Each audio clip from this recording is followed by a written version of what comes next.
They shined on the baseball diamond, despite being shunned by the big leagues. There's no question in my mind that 1937 Tigers team would have walloped his local Cincinnati Reds team, no question. Celebrating Cincinnati's connection with the Negro League. Plus, when we passed from Alabama into Mississippi, a big billboard said, "Welcome to Mississippi," and I could feel kind of a lump clasping in my chest about that. A retired UC professor's memories of the 1960s freedom rides. From WLWT, this is Let's Talk Cincy, presented by Western and Southern Financial Group.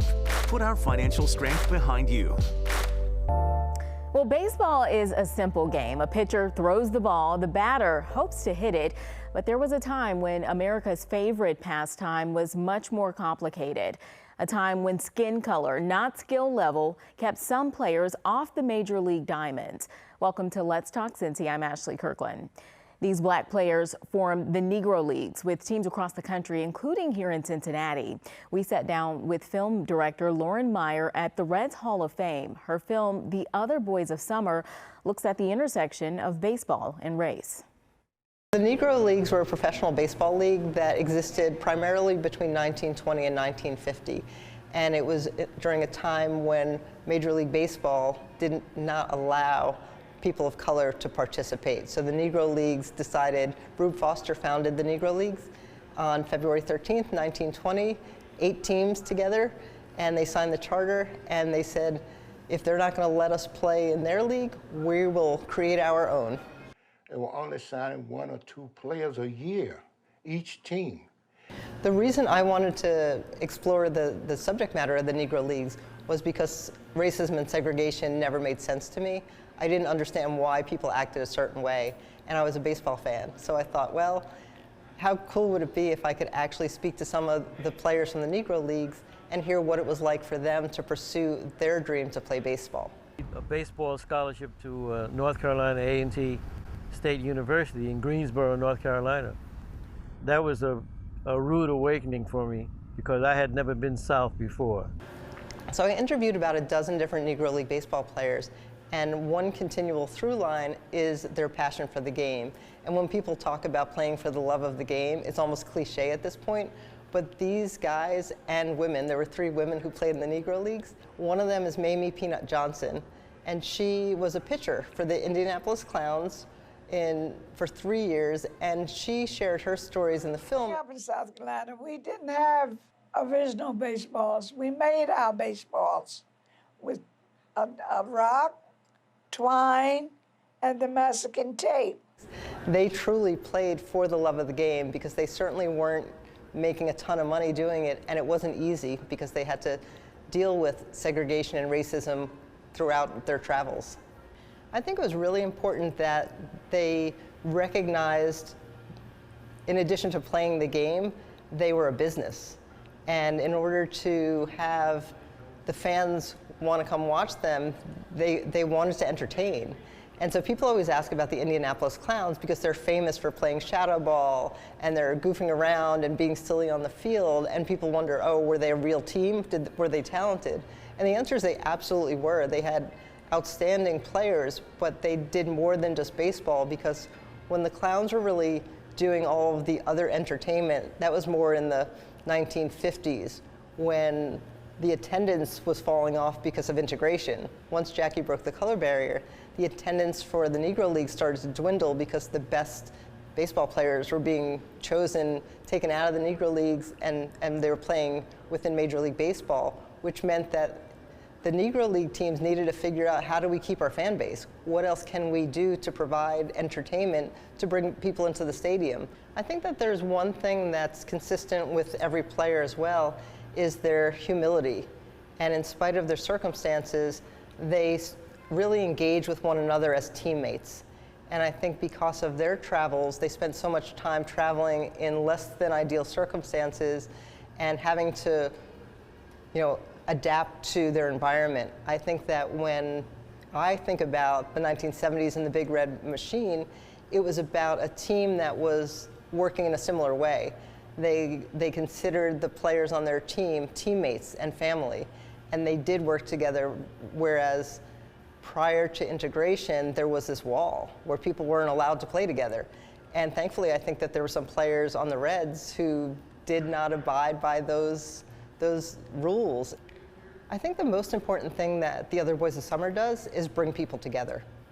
We've been using this film as a centerpiece of a diversity, equity, and inclusion program for 4 years now. And the success of it is really because we bring people together to watch a movie, which people enjoy coming to watch a movie. So you bring people together, they have that shared experience, and then we engage in conversation afterwards. So I've been in places where people start conversations with people they don't know because they've seen the same film. And I think that that's been a really important part of sharing the legacy, is sharing it in a way that helps spark conversations and build community. Just ahead, Cincinnati's own Other Boys of Summer. A look at the rich heritage of the Cincinnati Tigers when Let's Talk Cincy returns.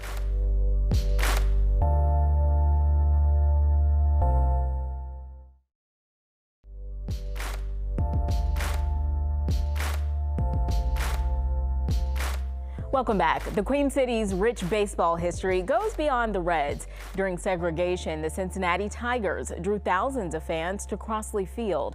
Freelance sports writer John O'Rourke has written extensively about the team.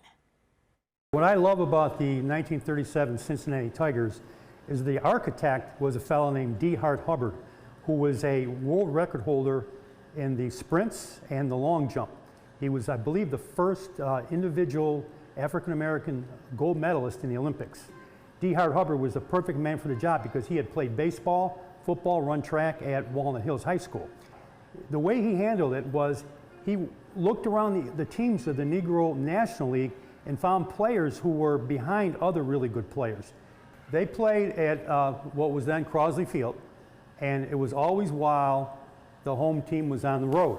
They wore their uniforms, which were hand-me-downs from the Reds. And I once talked to a gentleman who played for the Reds, this may be 20 years ago, and he said, you know, we knew there was a team here, but we didn't know they wore uniforms. We didn't know they played when we were on the road, but when we would go to, say, Pittsburgh to play the Pirates, we'd sometimes go out and watch the Negro Leaguers play. Josh Gibson, people like that. So we knew they were great players in the Negro Leagues, but we just didn't know we had such great players here.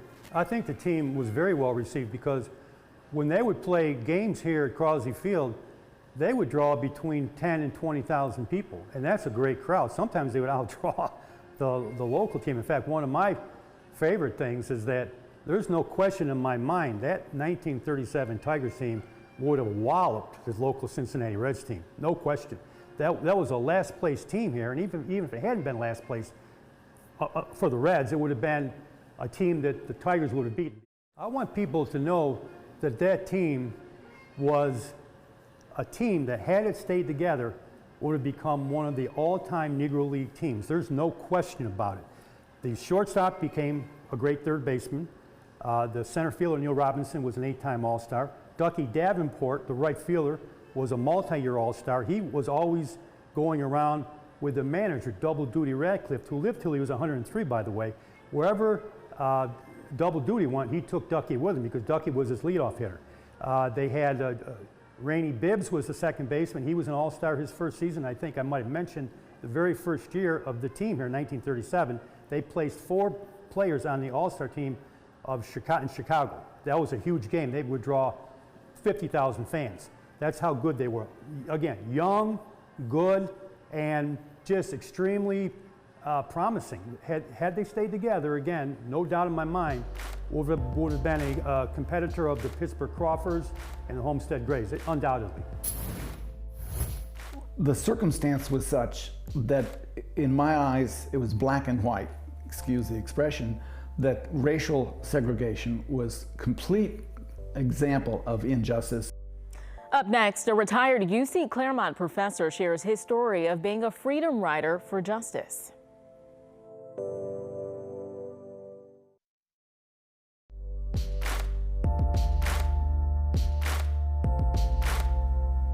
Dr. David Fankhauser is a retired UC Claremont biology professor. In the 1960s, he was one of a few white students attending historically black Central State University. His sense for social justice drove him to become a part of the Freedom Rides. Dr. Fankhauser's pursuit of racial equality started at an early age right here in Cincinnati. My mother was actively involved in a group called Fellowship of Reconciliation, which was devoted to interreligious, interracial social activities. So from the time I was 5, we were going to picnics with interracial groups. When we moved to Cincinnati in the early 1950s, Coney Island and the swimming pool were segregated. And my mother became involved along with Marion Spencer in a drive to integrate Coney Island.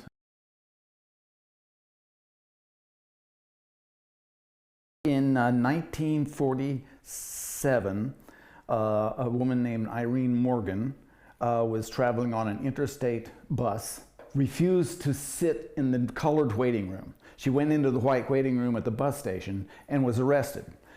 She took that to the Supreme Court, and the Supreme Court said it was illegal. Segregation is unconstitutional. So Congress of Racial Equality organized a demonstration in which an integrated group would travel by bus throughout, starting in Washington, on the way to New Orleans.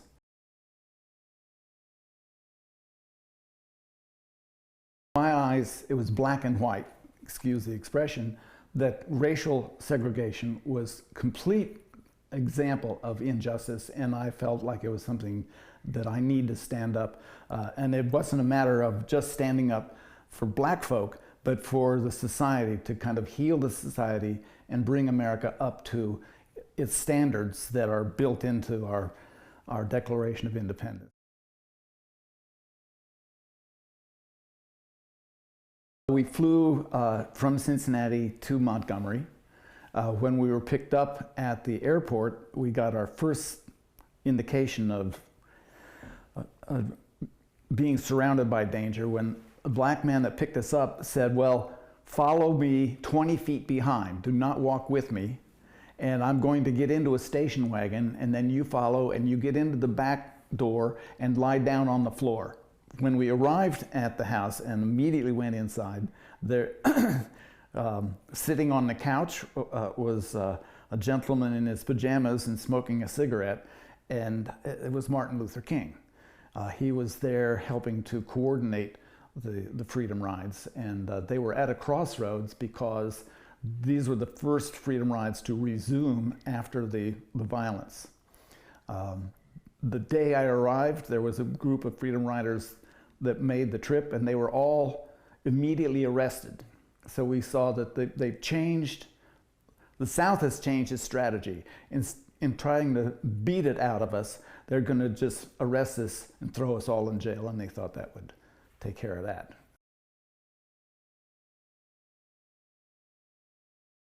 We went from Montgomery, Alabama to Jackson, Mississippi. It's a 6-hour bus ride. It was relatively uneventful, in part because it didn't make any stops. We had 3 police cars in front and 3 in back, so we had this police escort the whole way. But I remember coming, when we passed from Alabama into Mississippi, a big billboard said, "Welcome to Mississippi," and I could feel kind of a lump clasping in my chest about that. I thought, oh.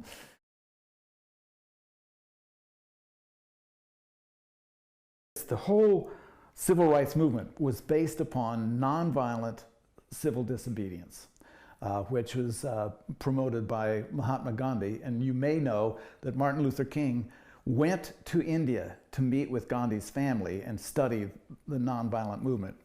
So our intent was never to respond in violence, and do the best we could not to respond in a violent manner, even though it's, well, so the guards were very hostile to us the entire time. I was in Mississippi prisons for a total of 42 days.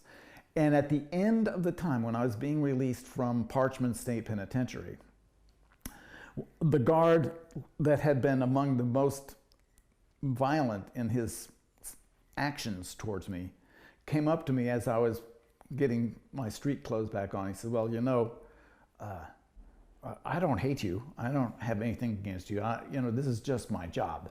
And I felt that that was the closest thing that he could do to apologizing for his behavior. And I felt like that's one of the things that you try to do with nonviolent action, is to establish human connections with your enemy. And because it's only when we are able to achieve a harmonious society will we have social justice.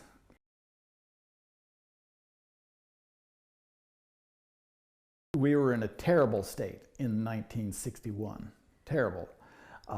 And it's continued. Some things have improved dramatically. That segregation is all subtle these days. It's endemic, it's built into the structure of society, but it's not by law. If you look at the poverty of people of color, the accumulated wealth, the difficulty of getting housing loans, I mean, I don't have to tell you, it just goes on and on and on. So we're on the spectrum. We're here, but we're nowhere near to a state of what I would call social justice. We have a lot to work to do. Up next, it's a first for Cincinnati City Gospel Mission in its nearly 100-year history, the groundbreaking move and what it means for the people the mission serves.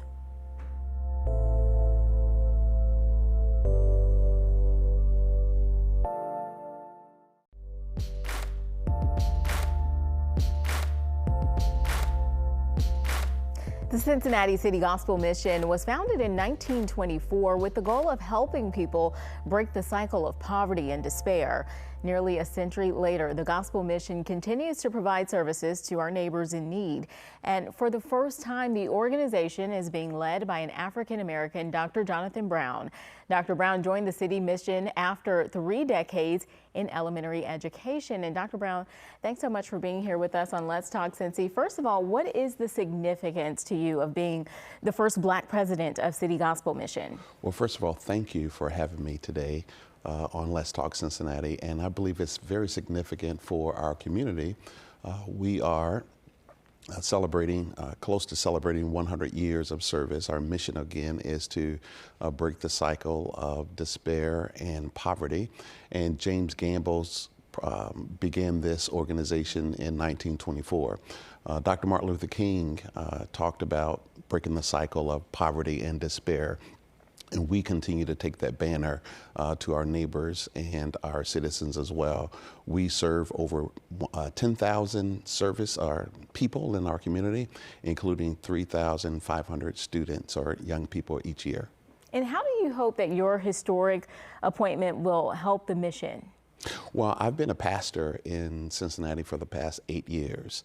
And during that time, I was unaware of City Gospel Mission. And so I believe that there are opportunities to go into communities that are in need, in poverty, that are suffering. And because of my background and my work, I'm able to go into those communities and make a difference in the lives of others. And I love the notion that it is helping our neighbors in need. What are some of the services that are offered by the organization? So we provide services, free services that include food and shelter, where we have up to 70 men that can come into our food and shelter locations in Cincinnati, as well as in Middletown, where we service women and children as well as men.